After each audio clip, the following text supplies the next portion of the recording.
মান ইয়াখুযু আন্নী হাউলাইল কালিমাত। আমার সাহাবায়ে কেরাম, তোমাদের ভিতরে কে আছো? আমি নবী মুহাম্মদুর রাসূলুল্লাহ সাল্লাল্লাহু আলাইহি ওয়াসাল্লাম তোমাদেরকে কিছু কথা শোনাবো, কিছু নসিহত করব। আমার এই নসিহাগুলো কে শুনবা? আমার এই বাক্যগুলো, এই কথাগুলো, এই কালিমাগুলো কে শুনবা? বলেন তো, নবীর ডাকে সাহাবায়ে কেরাম সারা দিবনি? চতুর্দিকে যারা ছিলেন মসজিদের আশেপাশে দৌড়ায়া সকলেই রাসূলের সামনে গিয়ে বসে যা। নবী গো, আপনি কথা বলবেন আর আমরা আপনার কথা শুনবো না, তা হতে পারে না। লাব্বাইক ইয়া রাসূলুল্লাহ, বসে রইলাম যতক্ষণ আপনার মনে চায় আপনি কথা বলবেন আর আমরা শুনতে থাকবো। নবীজি বললেন, মাইয়া খুজু, কে শুনবা, কে গ্রহণ করবা? সকলে রাজি, সকলে শুনতে চায়। নবীজি বলেন, না না, আমার আজকের এই কথাগুলো যদি শুনতে চাও প্রথমে দুইটা শর্ত মেনে নিতে হবে। কথা বলেন, কয়টা? দুইটা শর্ত মেনে নিতে হবে। হাদিসের শুরুতে আল্লাহর নবীজি নসিহা করার পূর্বে শর্ত দুইটা সাহাবায়ে কেরামদেরকে শোনায়া দিলেন। এক নাম্বার, আমি যে কথাগুলো শোনাবো আমার কথাগুলোর উপরে আমল করতে হবে। দুই নাম্বারে, আমার উম্মত তো আমার সামনে এখন সকলে নাই, সাহাবায়ে কেরামদের ভিতরে সকলে নাই। আমার সাহাবীরা রে, যারা আমার কাছে অনুপস্থিত আছে তাদের কাছে আমার আজকের এই কথাগুলো পৌঁছায়া দিতে হবে। বলেন শর্ত কয়টা? জোরে বলেন, কয়টা? এক নম্বরে, ইয়ামালু বিহিন্না, আমার এই কথাগুলোর সাথে সকলে আমল করবা। দুই নম্বরে, আমল করলেই চলবে না, যারা নাই কিয়ামত পর্যন্ত আমার উম্মত যারা আসবে তাদেরকে উদ্দেশ্য করে আমার এই নসিহা পৌঁছায়া দিতে হবে। শর্ত কয়টা বলেন? পৌঁছায় দিতে হবে, নিজে আমল করতে হবে। নবীজি শর্ত দুইটা দিলেন। সাহাবায়ে কেরামদের ভিতরে জীর্ণ শীর্ণ একজন সাহাবী নবীজির কথায় পাগল হয়া হযরত আবু হুরায়রা রাদিয়াল্লাহু তাআলা আনহু লাফ দিয়ে দাঁড়ায়, লাব্বাইক ইয়া রাসূলুল্লাহ, ওগো নবীজি, আমি আপনার কথা শুনবো, মানবো, আমল করব, ওয়াদা দিলাম গো। আপনার উম্মতকে উদ্দেশ্য করে আপনার কথাগুলো আমি পৌঁছায়া দিব। হযরতে আবু হুরায়রা এক নাম্বার হয়ে গেলেন, সকলের সামনে দাঁড়ায়া গেলেন। আবু হুরায়রা রাদিয়াল্লাহু তাআলা আনহু বলেন, আমার নবী এত খুশি হইলেন, এত খুশি হইলেন, ফা আখাযা বিয়াদি, আমি দাঁড়ায়া যখন বললাম আমি শুনবো, আমি মানবো, আমি আমল করব, আমি পৌঁছায়া দিব, আমার নবীজির সাথে সাথে নবীজির হাত বাড়ায়া আল্লাহর নবী ধরে ফেললেন। সুবহানাল্লাহ বলেন। নবীজি হাতে ধরলেন, ফাআখাযা রাসূলুল্লাহ বিয়াদি, নবীজি আমার হাতে ধরলেন। বলেন তো, আল্লাহর রাসূল খুশি হইছে কিনা? হযরত আবু হুরায়রার হাতে আল্লাহর নবী ধরলেন। হাদিসের রাবি বর্ণনাকারী আবু হুরায়রা রাদিয়াল্লাহু তাআলা আনহু, আবু হুরায়রা রাদিয়াল্লাহু তাআলা আনহু বলেন, রাসূল আমার হাতে ধরলেন, হাতে ধরে ফাআদ্দা খামসা, এক থেকে নিয়ে 5 পর্যন্ত গণনা করলেন। আমার বুঝতে বাকি রইল না যে নবীজি আমাকে এখন 5টা কথা দিয়ে নসিহত করবে। কথা বলেন, কার হাতে ধরছে? এবং রাসূল 5 পর্যন্ত গণলেন। বুঝে গেল নবী 5টা কথাই নসিহত করবে। কথা কোন কয়টা? এক নাম্বার, আল্লাহ নবীজি আবু হুরায়রার হাতে ধরে রাসূল বলেন, আবু হুরায়রা, আমার 1 নাম্বার নসিহা, ইত্তাকিল মাহারিম তাকুন আবাদান নাস। আবু হুরায়রা রে, আমার পক্ষ থেকে এক নাম্বার নসিহা, ইত্তাকিল মাহারিম। ও আবু হুরায়রা, তোমার টোটাল জিন্দেগিটা, তোমার জীবনটাকে তুমি হারাম থেকে বাঁচায়া নাও, হারাম থেকে বাঁচায়া নাও। বলুন তো দুঃখী মুখাতাব রাসূলের সামনে আবু হুরায়রা। রাসূল হাদিস বলতেছেন শুধু আবু হুরায়রাকে একা উদ্দেশ্য করে নাকি আমাদেরকে উদ্দেশ্য করে? বলেন, কিয়ামত পর্যন্ত আনেওয়ালা সমস্ত উম্মতকে উদ্দেশ্য করে আমার নবীর প্রতিটা কথা। রাসূল বলেন আবু হুরায়রা, ইত্তাকিল মাহারিম, হারাম থেকে বাঁচো। মাহারিমটা বহু বচন, তার মানে পৃথিবীর জমিনে হারামের রাস্তা একটা হবে না, একটা হবে না, একাধিক হারামের রাস্তা হবে। যেমন সুদের রাস্তা হারাম, যেমন ঘুষের রাস্তা হারাম, তেমন মিথ্যা বলা হারাম, অন্যের জমি দখল করা হারাম। ও ভাই বলেন তো এরকম ভাবে হারামের রাস্তা একাধিক না একটা? একাধিক রাস্তা। এই জন্য নবী বলেন ইত্তাকিল মাহারিম। আবু হুরায়রা, হারাম থেকে নিজেকে বাঁচাও, হারাম থেকে তুমি বাঁচো, জিন্দেগিটা হারাম থেকে বাঁচায়া নাও। নবীজি গো, আমি যদি আমার জীবনটাকে হারাম থেকে বাঁচাইতে পারি, আমার আল্লাহ আমাকে কি দিবে? আমার নবীর সাথে সাথে পুরস্কার ঘোষণা করে দিয়েছেন। আবু হুরায়রা, তোমার জবানটাকে হারাম থেকে বাঁচাও, দুইটা হাত হারাম থেকে বাঁচাও, দুইটা বাঁচায়া করবা। জিন্দেগিটা যদি হারাম থেকে বাঁচায়া রাখতে পারো, আল্লাহর নবী বলেন তাকুন আবাদান নাস, আমার আল্লাহর দপ্তরে তোমার নামটা শ্রেষ্ঠ আবেদ হিসাবে লেখা হয়ে যাবে। শ্রেষ্ঠ আবেদ হিসাবে তোমার নাম লেখা হয়ে যাবে যদি এক নাম্বার নসিহতটা রাসূলের মানতে পারো।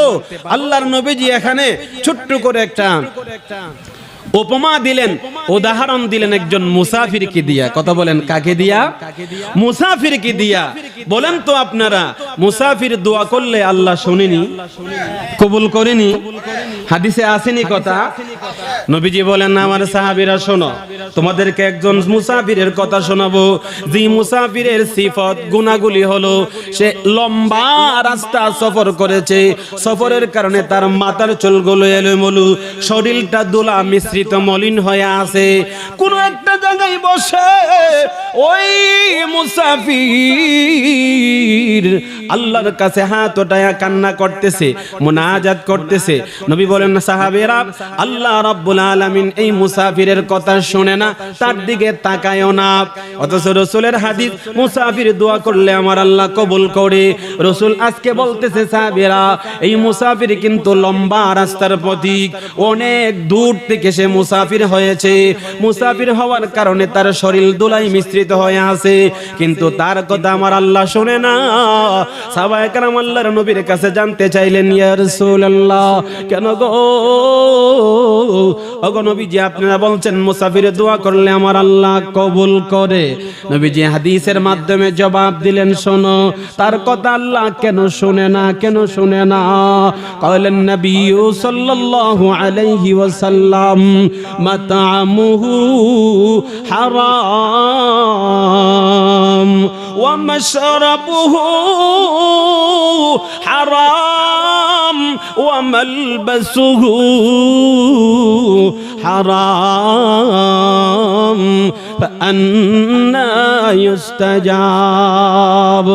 আমার সাহাবীরা বলো, ওই মুসাফির যদিও সে মুসাফির, লম্বা রাস্তার পথিক, কিন্তু তার কথা শোনো, যে খাবারগুলো তার সাথে আছে, তার খাদ্যগুলো নাপাক, হারাম খাবার তার সাথে, এখান থেকে সে বক্ষণ করে করে চলতেছে।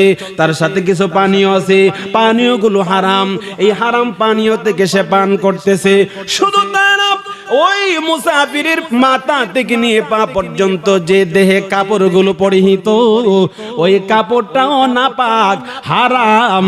এবার বলো তো, যেই মুসাফিরের খাদ্য হারাম, পানীয় হারাম, শরীরের কাপড় হারাম, এই মুসাফিরের মুনাজাত আমার আল্লাহ কেমনে গো কবুল করবে? কি বলেন, করবে না?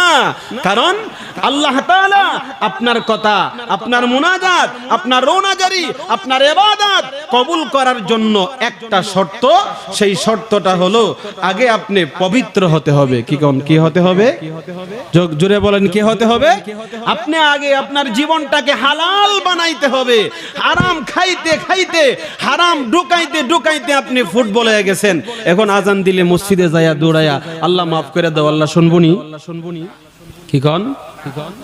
কেন উদাহরণ দিলেন? এই মুসাফির শরীয়তের কথা, তার কথা আল্লাহ শুনবে, রাসূলের হাদিস, অথচ তার কথা আল্লাহ শোনে না। কেন? তার ভিতরে হারাম হারাম হারাম। এবার মুসাফিরের সাথে আমি আমার জীবনটাকে মিলাই, আমিও যদি কোনো না কোনো হারামের সাথে লিপ্ত হয়, আজান দিলে মসজিদে যাই, নামাজ পড়ি, আল্লাহকে ডাকি, আবার এদিকে হারামের ভিতরে আসি, ভাই যতদিন পর্যন্ত জীবনকে হারাম থেকে মুক্ত করব না, আল্লাহ আমাকে ক্ষমা করবে না। এই জন্য এই বিষয়টা আল্লাহ রাব্বুল আলামিন কোরআনুল কারীমের ভিতরে বড় সুন্দর করে উল্লেখ করেছেন। 2 মিনিটে কথাটা বোঝায়া দিতে চাই, একটু ভালো করে বুঝবেন। সূরাতুল মুমিনিন আল্লাহ রাব্বুল আলামিন 51 নম্বর আয়াতের ভিতরে সর্বপ্রথম পৃথিবীর সমস্ত রাসূলদেরকে ডাক দিলেন। নবী রাসূলদেরকে ডাকে আল্লাহ রাব্বুল আলামিন বলেন, ইয়া আইয়ুহার রাসূল, ইয়া আইয়ুহার রাসূল কুলু মিনাত তাইয়্যিবাত ওয়া আমালু সালিহা। রব্বুল আলামিন বলেন, ও রাসূলগণ, আল্লাহ রাব্বুল আলামিন নবী রাসূলদেরকে মনোনীত করেছেন, বিশেষ বান্দা বানাইছেন, বিশেষ গোলাম বানাইছেন। আল্লাহ ওনাদের মর্যাদা অনেক উপরে দিয়েছেন।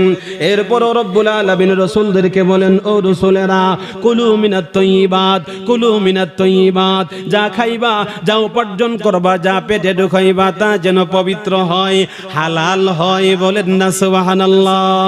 1 নম্বরে হালাল, 2 নম্বরে আল্লাহ বলেন ওয়া আমালু সালিহা। আগে তোমার নিজেকে তুমি পবিত্র বানাও, হালাল জিন্দেগি করো, হালাল কামাই করো, হালাল উপার্জন করো, জীবনকে পবিত্র বানাও। এরপরে ওয়া আমালু সালিহা, নেক আমলের ভিতরে ঢুকো, আল্লাহকে একবার পবিত্র হইয়া সুন্দরভাবে আমার রবকে একবার আল্লাহ বলে ডাকো। আমার আল্লাহ বলেন, তোরে ডাকে সাড়া দেওয়ার জন্যই রে আমি আল্লাহ 24 ঘন্টার ভিতরে একটা সেকেন্ড ঘুমাই না। আল্লাহ তাআলা চান আমি যেন আমার জীবনটাকে হালাল বানাই। যেরকম কি বানাই? এরপরে 2 নম্বরে আসেন, আল্লাহ রাব্বুল আলামিন সূরা বাকারা 172 নম্বর আয়াতের ভিতরে রাসূলদেরকে বলার পরে এবার মুমিনদেরকে ডাক দিয়া বলেন, ইয়া আইয়ুহাল্লাযীনা আমানু কুলু মিন তাইয়্যিবাত মা রাযাকনাকুম ওয়াশকুরু লিল্লাহ ইন কুনতুম ইয়াহু তা'বুদুন। রব ডাইকা বলেন, ও মুমিন, ও কালিমাওয়ালা, ইয়া আইয়ুহাল্লাযীনা আমানু কুলু মিন তাইয়্যিবাত। কালিমা পড়ে মুসলমান হয়েছো, মুমিন হয়েছো, তাই তুমি জান্নাতি না। 1 নাম্বার শর্ত, কালিমা পড়ার পরে তোমার জিন্দেগিকে হালাল বানাও, উপার্জনকে হালাল বানাও, তোমার ব্যবসাকে হালাল বানাও। এই হালাল বানায়া হালাল মাল থেকে যদি আপনি আল্লাহর রাস্তায় 1 টাকা দেন, আমার আল্লাহর ওয়াদা, সাথে সাথে কমপক্ষে আল্লাহ আপনার আমার আমল নামায় 10টা সওয়াব লেখা দিবে। শর্ত হলো হালাল। কথা বলেন, শর্ত কি? হালাল। হারাম টাকা দিয়ে কেউ যদি এই তানার ভিতরে 20,000 মসজিদ বানায় দে, 100 মসজিদ বানায় দে, আপনারা বলেন তো দেখি তার আমল নামায় কয়টা সওয়াব হইব? মসজিদ তো কম বানাইছে না, মাদ্রাসা কম বানাইছে না, কিন্তু শর্ত একটা ছুটে গেছে, এটা হলো হালালের, পবিত্রতার। কথা বলেন কিসের? এবার আল্লাহ রাব্বুল আলামিন সূরাতুল বাকারা 168 নম্বর আয়াতের ভিতরে আরো সুন্দর করে বলতেছেন পৃথিবীর সমস্ত মানুষদেরকে উদ্দেশ্য করে, ইয়া আইয়ুহান নাসু কুলু মিম্মা ফিল আরদি হালালান তাইয়্যিবা। একবার বলেন সুবহানাল্লাহ। ও পৃথিবীর মানুষেরা শোনো, আমি আল্লাহ তাআলার পক্ষ থেকে নির্দেশ, আমি আল্লাহ তোমাদেরকে জমিনে পাঠাইছি বড় মায়া করে, বড় দয়া করে, জাহান্নামে দেওয়ার জন্য না। তুমি যদি তোমার জিন্দেগিটাকে হালাল বানাইতে পারো, আমি আল্লাহ তো তোমার জন্যই জান্নাত বানাইছি। কোন সুবহানাল্লাহ। মানুষদেরকে সকলকে লক্ষ্য করে আল্লাহ বলেন, কুলু মিম্মা ফিল আরদি হালালান তাইয়্যিবা। এখানে দুইটা কথা, শুধু হালাল হলেও চলবে না, হালালের পরে আবার পবিত্র হতে হবে। কোন সুবহানাল্লাহ।